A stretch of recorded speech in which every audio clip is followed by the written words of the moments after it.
Wala po sila umalis. Di ko po alam kung magkasama sila.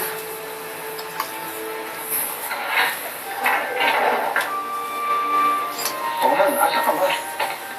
Ito, on the way na ako. Inimod ko lang yung private investigator dahil may bagong nabalitaan daw siya tungkol kay Noel. O sige, mag-iingat ka. Balitaan mo ako agad, ha?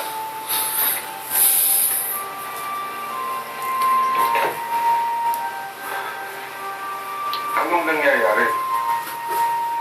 Yung problema natin, sila Isa at si Noel.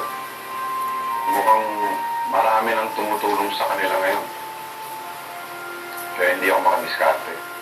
Yung kaso ni Noel, ano nangyayari na? Hindi sa sana bumagsak yung kaso. Wala akong magawa.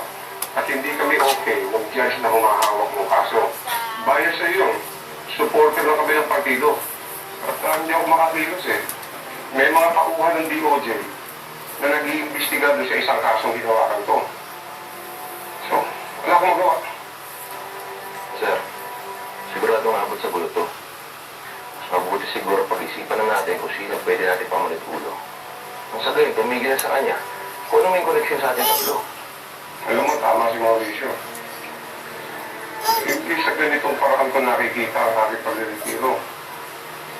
Sinunod ko lang naman lahat ng kagustuhan mo. Sino po sa ating tatlong gusto niya